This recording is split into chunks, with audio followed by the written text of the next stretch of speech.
Praise lord అందరికీ. చిన్న వాక్యాన్ని చదువుకుని ప్రార్థన చేసుకుని మనం ధ్యానం చేద్దాము. 2వ దినవృత్తాంతాల గ్రంథము, the book of second Chronicles 31st chapter 21st verse. 2వ దినవృత్తాంతాల గ్రంథము 31వ అధ్యాయము 21వ వచనం చదువుతుంది. తన దేవుని ఆశ్రయించుటకై దేవుని మందిర సేవ విషయమందేమి, ధర్మశాస్త్ర విషయమందేమి, ధర్మమంతటి విషయమందేమి తాను ఆరంభించిన ప్రతి పని అతడు హృదయపూర్వకముగా జరిగించి వర్ధిల్లెను. ప్రేయర్ చేసుకున్నాం. మమ్మల్ని మిక్కిలిగా ప్రేమిస్తున్న మా పరమ తండ్రి ప్రభా, ఏక ధర్మంతో ప్రభు కాశిగా ప్రభు, మరి 2026 సంవత్సరము 2వ నెల చివరి దినాన ఈ విధంగా ప్రభావ మమ్మల్ని అందరినీ సజీవులలో ఉంచి మరి ఈరోజు కూడా ప్రభావ మరి ఈ విధంగా మీ మందిరానికి రావడానికి, మీ సన్నిధిలో మరి నిలబడడానికి, మరి పాటల ద్వారా మేము స్తుతించడానికి నాకు మా అందరికీ ఇచ్చిన ఇటు సమయాన్ని బట్టి మీకే వందనాలు ప్రభావ. స్తోత్రాలు ప్రభావ. మరి ఇక మీరు ఇచ్చిన వాక్య భాగాన్ని బట్టి మీకు వందనాలు ప్రభావ. మరి మీరు ఇచ్చిన యొక్క వాక్యాన్ని ప్రభావ మరి ధ్యానం చేసుకోవాలని కొద్దిసేపు ఆశ కలిగి ఉంటుండగా ప్రభావ ఎందుకు పనికిరాని నన్ను మీరే మీ సులుచటను మరుగుపరిచి ప్రభావ మీకు వాక్యాన్ని నాకు వెల్లడిపరచమని, అలాగే నాతో నిపుణులందరితో మీరే మాట్లాడమని, మరి మీకు పరిశుద్ధాత్మ సహాయాన్ని మాకు అనుగ్రహించమని, చిన్న ప్రార్థన అంగీకరించమని యేసునామమున ప్రార్థిస్తున్నాను మా పరమ తండ్రి, ఆమేన్. ఓకే, అందరికీ వందనాలండి. మరి దేవానికి వందనాలు. ఇక ఇంట్లో మనం మరి 10వ రోజుకి మనం చేరుకున్నాము. దేవునికి వందనాలు. ఈ సమయంలో మనం చదువుకున్న వాక్యం 2వ దినవృత్తాంతాల గ్రంథము 31వ అధ్యాయము 21వ వచనము మనం చదువుకున్నాం కదా. అంటే ఈ వాక్యము ఎవరి గురించి చెప్పబడిందంటే హిజ్కియా రాజు గురించి చెప్పబడింది. అంటే మనకి దావీదు గారి కుమారుడు సొలొమోన్ గారు ఆయన రాజ్యము మరి స్థిరపరచబడిన తర్వాత, మరి ఆయన తర్వాత ఆయన మరణానంతరం అంటే కింగ్ సొలొమోన్ ఆయన డెత్ తర్వాత, చనిపోయిన తర్వాత అనేక మంది మరి వారి యొక్క కుమారులు, ఎందుకంటే సొలొమోన్ గారు అనేక మంది ఉపపత్నులను కలిగి ఉన్నారు. అందులో చాలా కొంతమంది దేవుడి నిర్ణయం ప్రకారం చాలామంది వంతులు వారిగా ఒకరికొకరు వాళ్ళ సొలొమోన్ గారి పిల్లలు వాళ్ళు, అలా దావీదు సంతతి వాళ్ళే సొలొమోన్ గారి పిల్లలు ఒక్కొక్కరు ఒక్కొక్క టైం పీరియడ్లో ఆ యొక్క యూదా దేశాన్ని వాళ్ళు పరిపాలించుకుంటూ వచ్చారు. ఆ క్రమంలో ఈ హిజ్కియా కూడా యూదా దేశాన్ని పరిపాలించిన రాజుగా మనం చెప్పుకోవచ్చు. అంతకుముందే 29వ అధ్యాయంలో మొదటి వచనంలో మొదటి భాగంగానే మనం చూస్తే 2వ దినవృత్తాంతాల గ్రంథము 2nd Chronicles 29th chapter 1st verseలో first పార్ట్ని మనం చూస్తే, హిజ్కియా ఏలన ఆరంభించినప్పుడు 25 ఏండ్ల వాడై 29 సంవత్సరంలో యెరూషలేములో ఏలెను. అతడు తన పితరుడు దావీదు చర్య అంతటి ప్రకారము యెహోవా దృష్టికి యథార్థంగా ప్రవర్తించాను. అంటే ఇక్కడ మనకి చూస్తాం అనమాట. అంటే హిజ్కియా ఏలన ఆరంభించినప్పుడు అతనికి 25 years అప్పుడు అతను ప్రారంభించాడు. 25 ఏండ్ల స్టార్ట్ 29 సంవత్సరాలు యెరూషలేములో ఏలాడు అనమాట. ఇంచుమించు 54 years వరకు కూడా అతను ఆ సమయం వరకు కూడా పరిపాలించినట్టు మనం చూస్తాం. మరి ఎందుకు మరి ఈ సమయంలో హిజ్కియా గురించి మనం చాలా దైవజనుల ద్వారా మనం నేర్చుకుంటూనే ఉన్నాం, చాలాసార్లు వింటూ ఉంటాం. ఇలా ఉపవాస ప్రార్థన విషయం వచ్చినప్పుడు హిజ్కియా ఉపవాసం ఉండి గోనెపట్ట ధరించి తను తగ్గించుకుని, తనకి మరణకరమైన రోగం వచ్చినప్పుడు కన్నీళ్లు విడిచి ఉపవాస ప్రార్థన చేసినప్పుడు దేవుడు స్వస్థపరచడం చూస్తాము. అలాగే దేవుడు తన యొక్క ఆయుష్ని కూడా పెంచారు. ఇవన్నీ కూడా మనం చూస్తాం హిజ్కియా విషయంలో.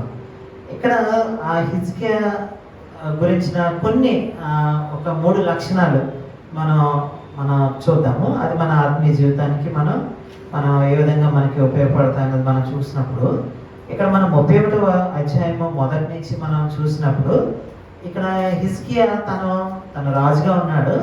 తను ఎంత ఆ దేవుని ఆ విషయమై ఎంత ఆసక్తి, ఎంత పట్టింపు, ఎంత కన్సర్న్ కలిగి ఉన్నాడంటే, అంటే అక్కడ దేవుని యొక్క మందిర సేవ ఆగిపోకూడదు. నిరంతరము దేవునికి దహన బలులు లేదా కృతజ్ఞత మరి ఆరాధనలు మరి అవి జరుగుతూనే ఉండాలి. దేవుని మందిరంలో సేవ క్రమక్రమంగా క్రమం ప్రకారం జరగాలి అని ఏదైతే మోషే తన పితరులు ఏదైతే మోషే నిర్ణయించిన లేదా మోషే ద్వారా దేవుడు ఇచ్చిన ధర్మశాస్త్రాన్ని ఆయన జరిగించాలి అని చాలా పట్టింపు కలిగి ఉన్నాడు అనమాట.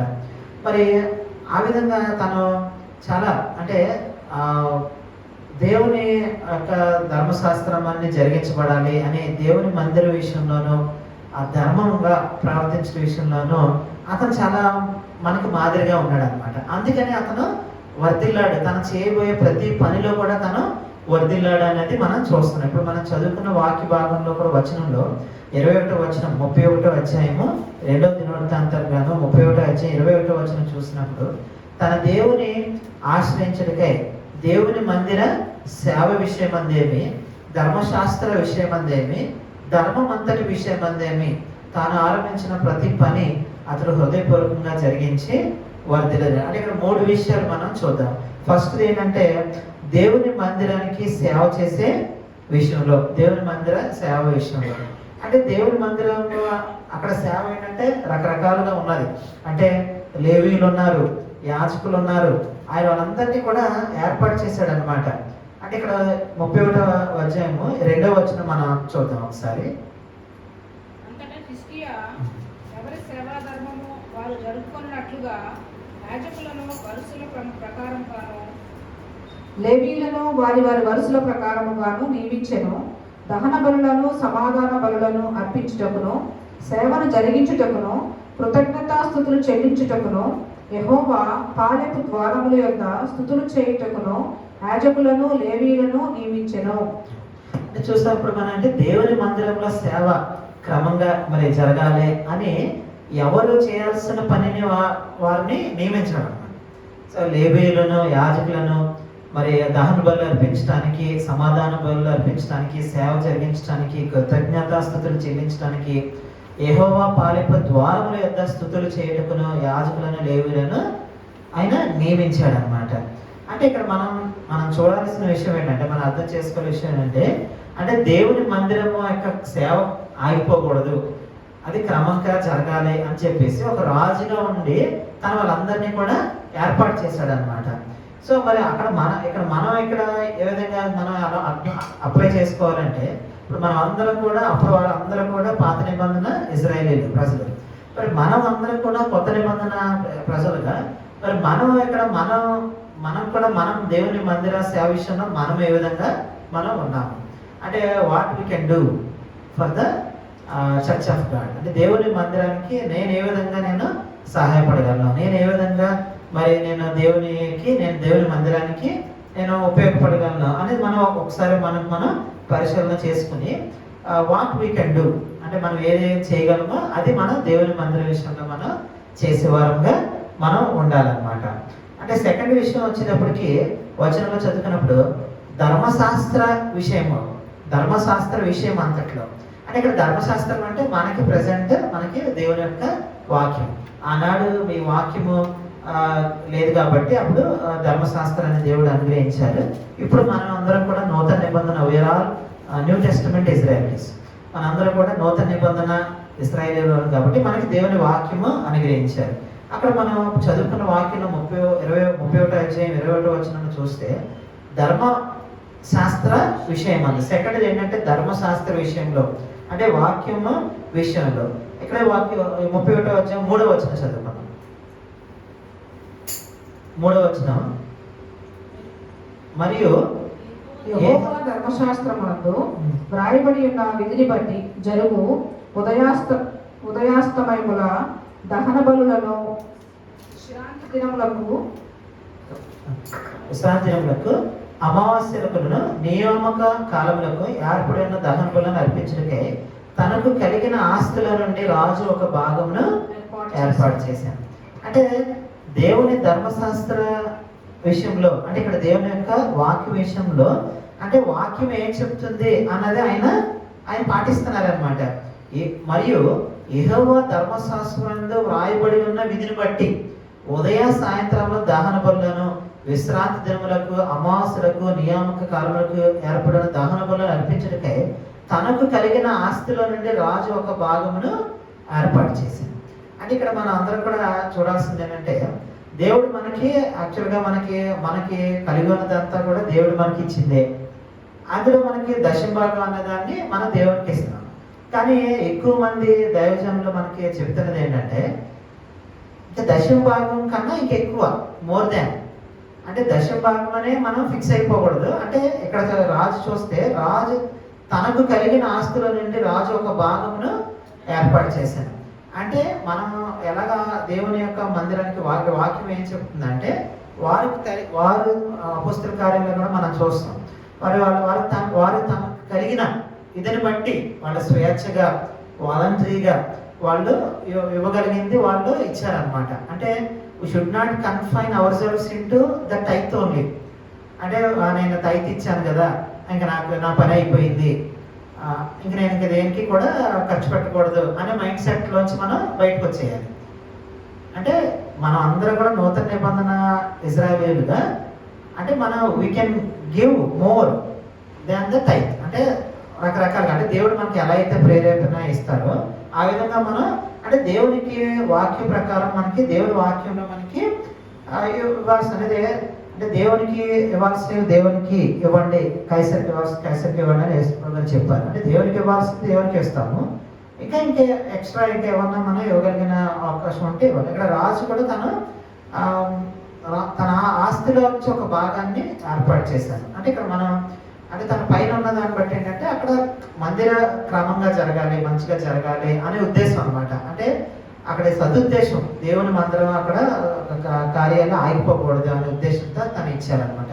అంటే మనం చూడాల్సింది ఏంటంటే, దేవుని యొక్క వాక్యాన్ని మనం పాటించడానికి మనం చూస్తాం అనమాట.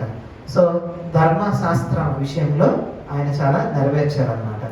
మూడో విషయం మనం చూస్తే, ధర్మం అంతటి విషయంలో, ధర్మం అంతటం అంటే ఏంటి అంటే నీతిగా, నిజాయితీగా, ధర్మరాజు అండి అని అంటారు కదా, ధర్మం, లేకపోతే మాకు ధర్మం తీర్చండి, లేకపోతే ధర్మం ఇది ధర్మం కాదని అంటూ ఉంటారు.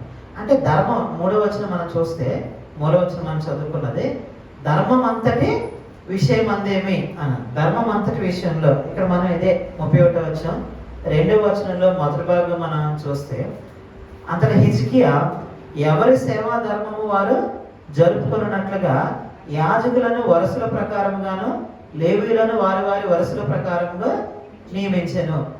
అంటే ఇక్కడ, అంటే ఎవరి ధర్మం చొప్పున వాళ్ళకి అన్నమాట, ఎవరి ధర్మం చొప్పున వాళ్ళకి ఆయన ఏర్పాటు చేశాడు. అదే 11, 12వ వచనంలో మనం చూస్తే మనం, అంటే ఇక్కడ హిజ్కియా యెహోవా మందిరం 10వ వచనం నుంచి చదువుతున్నాను. యెహోవా మందిరములోనికి జనులు కానుకలను తెచ్చుట మొదలు పెట్టినప్పటి నుండి మేము సమృద్ధిగా భోజనం చేసినను చాలా మిగులుచున్నది. యెహోవా తన జనులను ఆశీర్వదించినందున ఇంత గొప్ప రాశి మిగిలినదని రాజుతో అనగా, హిజ్కియా యెహోవా మందిరములో కొట్లను సిద్ధపరచవలసినదని ఆజ్ఞ ఇచ్చెను. వారు వాటిని సిద్ధపరిచి ఏమీయూ అపహరింపకుండా కానుకలను, 10వ భాగములను, ప్రతిష్ఠితములుగా తేబడిన వస్తువులను లోపల చేర్చిది. అంటే ఇక్కడ ఎప్పుడైతే రాజు హిజ్కియా తన ఆస్తిలో మరి కొంత భాగాన్ని దేవుని మందిర సేవాక్రమం జరగడానికి ఇచ్చాడు, ఆయన ఒక పిలిపించాడు అనమాట, ఒక కాల్ ఇచ్చాడు. అందరూ మీరు మిగిలిన వారు కూడా మీరు ఎవరి కాళ్ళు మీరు తీసుకురండి, దేవుని మందిర సేవకి తీసుకురండి అంటే అందరూ ఎవరి కాళ్ళు వాళ్ళకి కలిగిన ఉన్నది అన్నది వాళ్ళకి స్వేచ్ఛార్పణలు వాలంటరీగా వాళ్ళు తీసుకొచ్చి అన్ని వేసేటప్పటికి చాలా గొట్లగా గొప్ప రాశి కింద అయిపోయింది. రాశి కింద అయిన తర్వాత వాళ్ళు యెహోవా మందిరంలోనికి 10వ వచనం, యెహోవా మందిరంలోనికి జనులు కానుకలను తెచ్చడం మొదలు పెట్టినప్పటి నుండి మేము సమృద్ధిగా భోజనం చేసినాను, చాలా మిగులుచున్నది.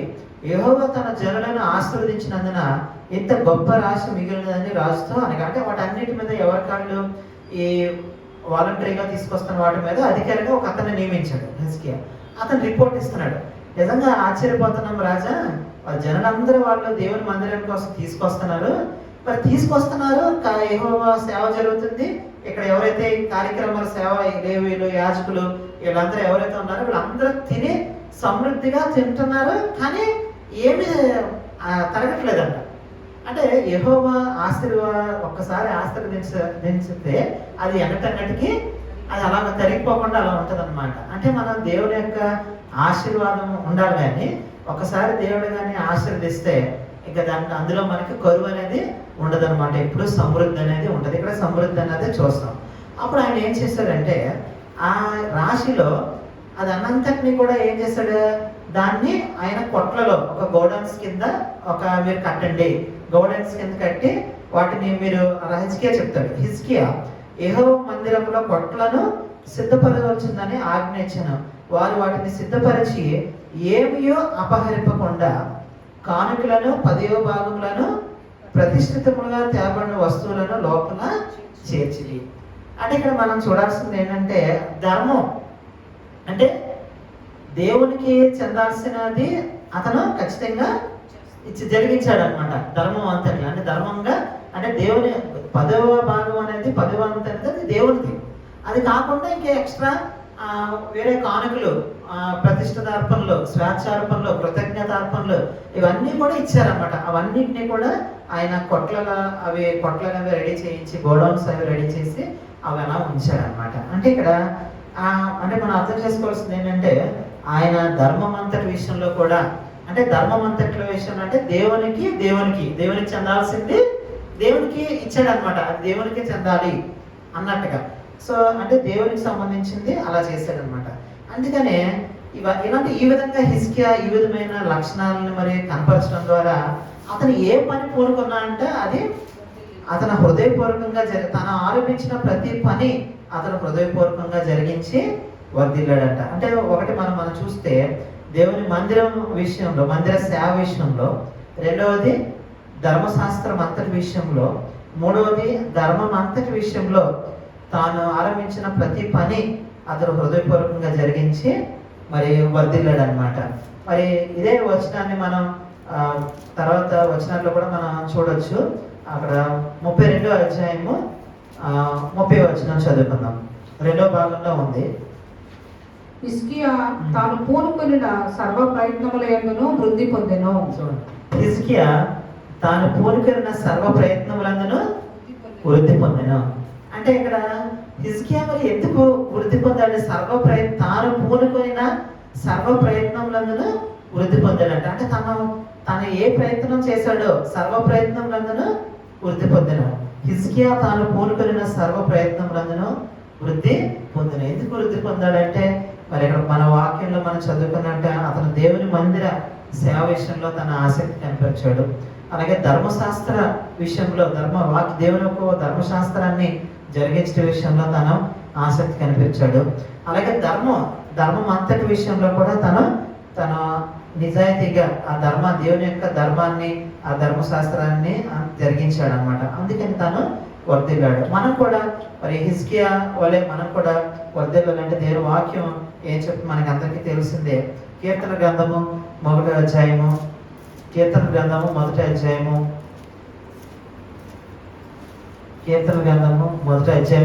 వచనాలు మనకి అందరికీ తెలిస్తే మరొకసారి జ్ఞాపకం చేసుకుందాం.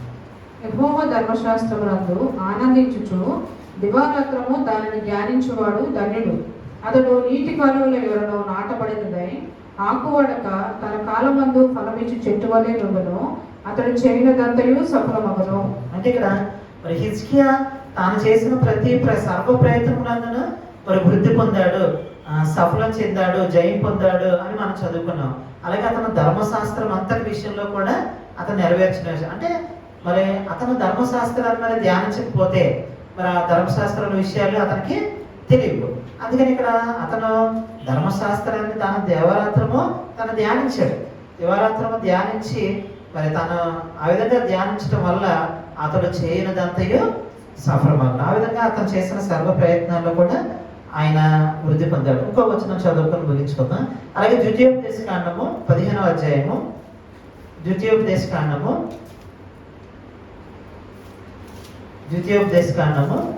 అధ్యాయము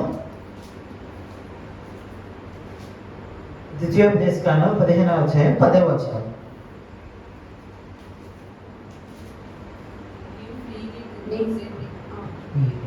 Do not be unwilling or upset when you give.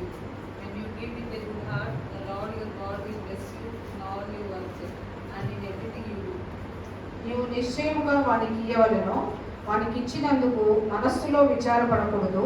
ఇందువలన నీ దేవుడైన యెహోవా నీ కార్యములన్నిటిలోనూ నీవు చేయు ప్రయత్నములన్నిటిలోనూ నిన్ను ఆశీర్వదించును. అంటే ఇక్కడ మనం చూస్తే ఆల్రెడీ ధర్మశాస్త్రంలో ఇది చెప్పబడి ఉంది. ఏమని చెప్పబడి ఉంది అంటే ఇక్కడ పైన మనం చూస్తే నీ దేవుడైన యెహోవా నీకు ఇచ్చుచున్న దేశమందు నీ పురములలో ఎక్కడైనా 7వ వచనం అనమాట. ద్వితీయోపదేశకాండం 15వ అధ్యాయము 7వ వచనం నుంచి మనం చూసుకున్నప్పుడు నీ దేవుడైన యెహోవా నీకు ఇచ్చుచున్న దేశమందు నీ పురములలో ఎక్కడైనా నీ సహోదరులో ఒక భేదవాడు ఉండిన యెడల భేదవాడైనా ఏ సహోదరుని కరుణింపకుండా నీ హృదయాన్ని కఠినపరచుకోకూడదు. అంటే అతను నువ్వు సహాయం చేయాలి. ఒకవేళ అతనికి ఏదైనా సహాయం చేసినప్పుడు అతనికి ఎందుకు చేశానా లేకపోతే ఆ చేసినందుకు మనసులో విచారించకూడదంట. మనసులో విచారించకూడదు. మరి అందువలన నీ దేవుడైన యెహోవా అంటే నీవు నిశ్చయముగా వానికి ఇవ్వలను. వానికి ఇచ్చినందుకు మనసులో విచారపడకూడదు. ఇందువలన నీ దేవుడైన యెహోవా నీ కార్యములన్నిటిలోనూ నీవు చేయు ప్రయత్నములన్నిటిలోనూ నిన్ను ఆశీర్వదించెను. అంటే ఇక్కడ మన హిజ్కియా కూడా ఇదే పాటించారు. హిజ్కియా కూడా మరి ఆయన తన రాజ్యంలో ఉన్న వాళ్ళందరినీ కూడా ఆయన ఎక్కువగా ఆయన సమృద్ధిగా అంటే పేదలైన వారికి అవసరతలో ఉన్న వారికి ఆయన ఎక్కువగా ధారాళంగా ఆయన ఇచ్చాడనమాట.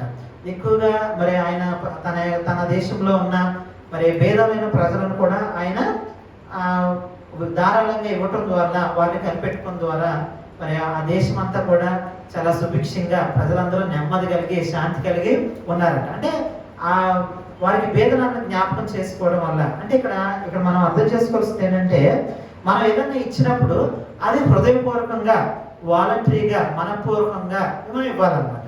అలా ఇచ్చినప్పుడు మాత్రమే మనం అప్పుడు ఇందువలన నీ దేవుడైన యెహోవా నీ కార్యములన్నింటిలోనూ నీవు చేయే ప్రయత్నములన్నింటిలోనూ నిన్ను ఆశీర్వదించాను. అంటే మనం చేసే ప్రయత్నాల్లో మనకి ఆశీర్వాదం కావాలంటే మన కార్యములన్నింటిలో కూడా దేవుడు మనల్ని బ్లెస్ చేయాలంటే దేవుడు ఒకసారి ఏం చెప్తున్నారంటే అంటే మనం ఏదైనా ఇచ్చినప్పుడు అది చాలా హార్ట్ఫుల్గా మరి వాక్యంలో రాసి ఉంది కదండి. మరి పేదలకి సహాయం చేయవాడు దేవునికి యెహోవాకు అప్పించేవాడు అని ఉంది. అందుకని మనం ఎప్పుడైతే మరి పేదలకి కూడా మనం వాళ్ళకి మనపూర్వకంగా మరి వాళ్ళకి సహాయం చేసినప్పుడు దేవుడు మన ప్రయత్నాల్లో కూడా మనకి మన ప్రయత్నాలన్నింటిలో కూడా దేవుడు మనకి తోడుగా ఉండి వాటిని మన ప్రయత్నాలని ఆశీర్వదించేవాడుగా ఉన్నారు. మన హిజ్కియా ఆ విధంగా మరి ఆయన చేసే ప్రతి పనిలో కూడా ఆయనకి మరి వర్ధిల్లాడు. ఆయన చేయు ప్రతి పనిని దేవుడు ఆశీర్వదించాడని అంటే ఆయన ధర్మశాస్త్రంలో ఉన్న విషయాలన్నీ కూడా ఆయన ప్రాక్టికల్గా తన జీవితంలో తను ఇంప్లిమెంట్ చేశాడు అనమాట. సో మనం కూడా మరి దేవుడు మనకి మనకిచ్చిన ఆ యొక్క ఆజ్ఞలను నియమాలు దేవుని వాక్యంలో మనకి ఆయన చెప్పి ఉన్నారు కాబట్టి మరి దేవుని వాక్య ప్రకారం మనం జీవించినప్పుడు మనం కూడా హిజ్కియా వలె మరి మన జీవితంలో కూడా మనం చేసే ప్రయత్నాల్లో మనం చేసే కార్యాలన్నింటిలో కూడా మనం సఫలం పొందుకుంటామని మరి దేవుడు చెప్తున్నాడు. మరి ఆ విధంగా మన అందరం కూడా మరి మన జీవితాల్లో మన ప్రయత్నాల్లో సఫలం పొందుకోవడానికి పరిశుద్ధాత్మ దేవుడు మనకందరికీ సహాయం చేయను గాక. ఆమేన్.